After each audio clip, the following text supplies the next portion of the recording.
Hello everyone, কেমন আছো তোমরা? আশা করি ভালোই আছো। আমিও মোটামুটি ভালো আছি। তো তোমাদের পুজোর কেনাকাটা সব হয়ে গেছে নাকি বলো? আমার তো এখনও কিছু কেনা হলো না। কি কেনা হচ্ছে, একটা কুর্তি কিনেছিলাম না, আজকে একটু বেরোবো, জানি না কোনো কিছু যদি পছন্দ হয় তাহলে কেনা যাবে।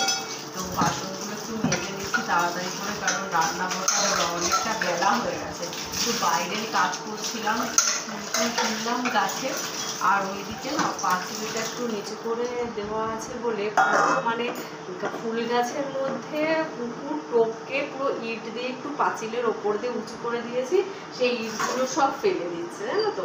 সেই জন্য সেটা একটু ঠিক করতে গিয়ে একটু দেরি হয়ে গেল। আর আমার বাড়িতে তো প্রচুর ফুল গাছ আমি লাগিয়েছি। তোমার হচ্ছে সাদা জবা হয়েছে আজকে, লাল জবা, তারপরে যে সাদা টগরগুলো হয়, নাম আমি জানি না, যেটাকে আমরা সাদা বলি, সাদা ফুল আর কি, সাদা টগরগুলো হয়েছে। তারপরে সাদা নীলকণ্ঠ মানে অপরাজিতা, সাদা অপরাজিতা মানে ফুলটার নামে অপরাজিতা, সেটা নীল রঙের, অনেকে আবার নীলকণ্ঠ বলে, তো আমার সেই জন্য সাদা নীলকণ্ঠ হয়ে গেছে। তো যাই হোক, চলো, একে তো দেরি হয়ে গেছে, তারপরে আজকে বাজার থেকে কি এসেছে তোমাদের সাথে শেয়ার করবো, তোমরা বলবে কার কার ভালো লাগে এটা। আমার তো ভালো লাগে, কিন্তু মানে রান্না করতে, কাটতে, ধুতে, মশলা করতে প্রচুর, মানে কি বলবো আর। একে তো কাজ, তারপরে পুজো, শপিংয়ের বেরোনোর আছে, তারপরে নিয়ে এসেছে দাদা 2 রকমের মাছ, আবার তার সাথে কি নিয়ে এসেছে, মোচা নিয়ে এসেছে। বল, মোচা কেটে রান্না করার সময় আছে? এবার আজকে কি যে রান্না করবো কিছুই বুঝতে পারছি না। আগে বাসনটা মেজে নিচ্ছি, তারপরে তোমাদের, তো চলো চলে এসো, আজকে তোমাদের দেখাই কি মাছ নিয়ে এসছে দাদা। দেখো, দাদা অনেকক্ষণই এসছে বাজার থেকে মাছটা, কিন্তু টাইমের জন্য আমি এখন কি করেছি বলো তো, প্ল্যান করেছি যে ফ্রিজে রেখে দেবো, তারপরে যখন কাটবো বা ধুবো তখন বার করবো, কারণ এখনও অতটা ঠান্ডা পড়েনি, সেই কারণে। চলো দেখাই কি মাছ এনেছে। এটার মধ্যে বোধহয় চিংড়ি মাছ দেখা যাচ্ছে, আলো আসছে।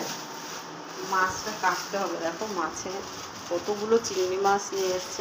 তো এই যে চিংড়ি মাছ নিয়ে এসছে, আর তার মধ্যে আর একটা হচ্ছে, দেখো দেখায়, এই যে দেখো, কার কার ভালো লাগে কমেন্ট করবে, আর যার ভালো লাগে না সে কিন্তু নাক সেটকাবে না একদম। মাছটা পুরো ঠান্ডা, দারুণ লাগছে জানো তো ধরতে। এই যে এটা হচ্ছে কি মাছ বলো, কমেন্ট করে বলবে। এই দুটো মাছ নিয়ে এসছে, এখন এই মাছগুলো কাটবো, ধুবো, তারপরে রান্না করবো। বলো কেমন লাগে 2 রকমের মাছ। তো এটা রান্না করব কিভাবে বলো তো, পুরো মাংস যে মশলাটা হবে না, পুরো সেম একই মশলা দিয়ে এটাকে পুরো, এটা আমি মাছগুলো দেখাই যাবে না, পুরো ভর্তা যাকে বলে না, সেটা লোটে মাছের ভর্তা করব। আর এই সাদা লোটেগুলো তোমরা যখনই কিনবে না, এই সাদা লোটেগুলো কিনবে, সাদা লোটেগুলো খেতে টেস্টি হয়। তো চলো বসে যাই কাটতে, বলো দেরি হয়ে যাবে না হলে। এসো না, এখানে বটি নিয়ে বসে গেলাম। আমার এই মাছটা দাদা আগে সমস্ত মাছই কেটে নিয়ে আসে, বুঝেছো। তো আমি বললাম যে চিংড়ি মাছ আর লোটে মাছ, মানে এই দুটো মাছ কেটে নিয়ে আসতে হবে না, খুবই সোজা কাটাটা, এখান থেকে এরকম করে টানলেই না পেটের মধ্যে যা যা আছে সব বেরিয়ে চলে আসে। আর এগুলো সেই জন্য আমি বললাম এটা আর পয়সা দিয়ে কেটে তোমার নিয়ে আসতে হবে না, এইভাবে কেটে নেব আমি।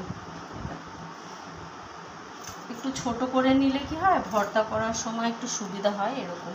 এটা ছোট মনে হয়, বড় মাছটা পায়নি দাদা, তো সেই কারণে ছোটটা নিয়ে এসছে।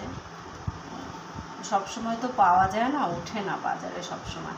কিন্তু ময়লার গাড়িটা এলো না আজকে, বলো তো এবার এই ইয়েটা কোথায় ফেলবো বলো তো দেখি। মানে প্রচণ্ড, যেমন চিংড়ি মাছের প্রচণ্ড গন্ধ তেমন। তো যাই হোক, তোমরা বলো, ভিডিওটা দেখো, লাইক কমেন্ট করো। তো টাটা।